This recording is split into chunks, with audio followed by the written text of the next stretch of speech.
Alright, so welcome. This is one of our Washington State ferries in action. They're pretty loud. I believe they are diesel powered, if I'm not mistaken.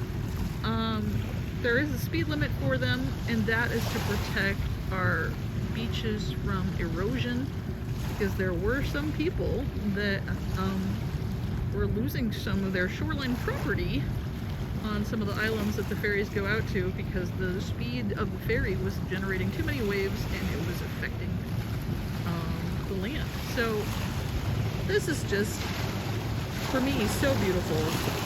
Maybe not so much the diesel, but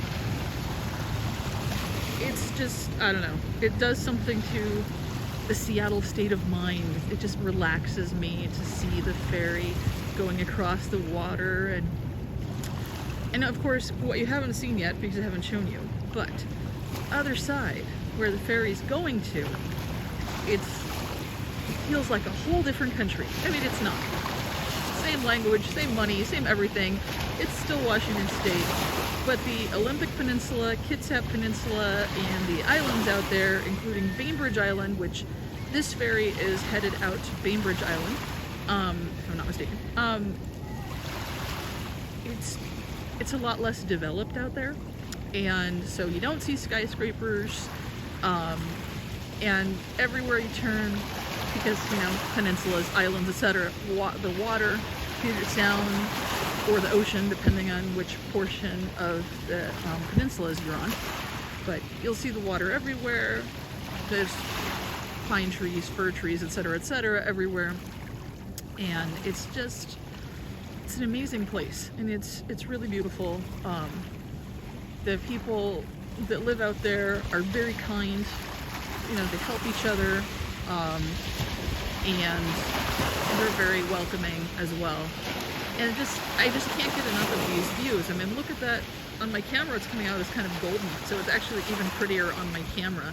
But in real life, it's not golden. It's more like platinum white and that sort of thing, but on the camera it's coming out as gold. But these shades, I mean, I just can't get enough of them. I'm kind of tired of the gray.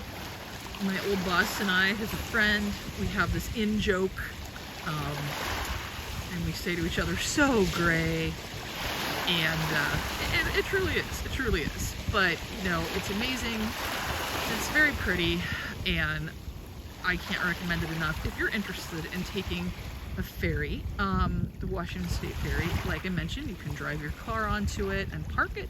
You can ride your bike onto it, or you can walk onto it. The cheapest would be walking onto it.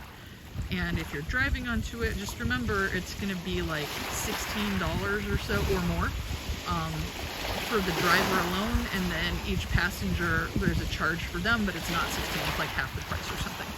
But if you are disabled, for example, all you need, I believe, is a handicap placard. If you're disabled, and you show them your card from the state of Washington that grants, or whatever state they've authorized it, that grants you the right to bear that handicap placard. So they'll give you a discount. I can't remember what the discount is. I will definitely make a trip out there one of these days so you guys can see it.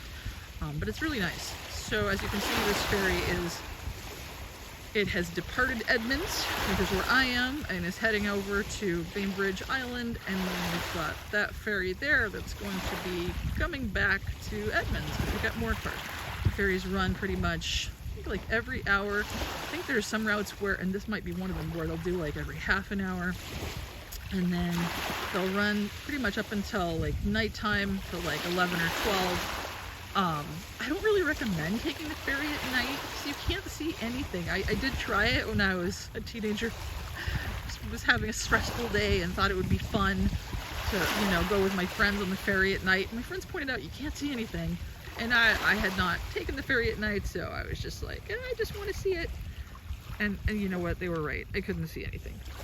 But yeah, I mean, at least I did get my mind off of things. But then, as soon as we arrived to Bainbridge Island, we had to get in line to get back on the ferry to head back again because, like I said, the ferries are not 24 hours. So, you know, there's nighttime, they typically don't run. Oh, Look, you guys, there's a seal. I'm super, super excited. Oh, I'm super excited. Oh, I was trying to get that seal a view of him or her earlier in a previous video that you might remember today. And by the time I started recording, he or she had already gone back down under and didn't resurface. And so just now, like, I was excited to get a brief glimpse of him or her. Seeing the clouds like this reminds me of an expression that we have. If English is not your first language, you might not be familiar with this expression. It's we say every cloud has a silver lining. So the silver lining is like, you know how you can see, to me when I think of it, it's like, well, the clouds, like right where the light from the sun hits them at the edge, it kind of looks silvery, although on my camera it's coming out more like a gold. Look, there's the seal again. Or, well, he was there, but then he went under again. Anyway, but every cloud has a silver lining is what we say to say that every bad thing does have some good that could come out of it, kind of, is basically the meaning. There may be other expressions. Look, there's a seal yet again. Oh, I'm so excited. He or she is very active today. This is great. But yeah, so, in fact, nearby here in the Edmonds Marina, there's a boat that's docked, at least it was docked the other day when I was here, and it's called Silver Lining. So, and they named it that because of the expression, every cloud has a silver lining. So, so yeah, in Washington State, we have many clouds, so you could say that there are many silver linings. If you're okay with occasional rain and the weather not always cooperating with your plans, that could be the place for you. Also, if you don't mind traffic and inflation, expensive housing, that sort of thing. But it is really pretty to visit. If you get a chance to come out, I highly recommend it.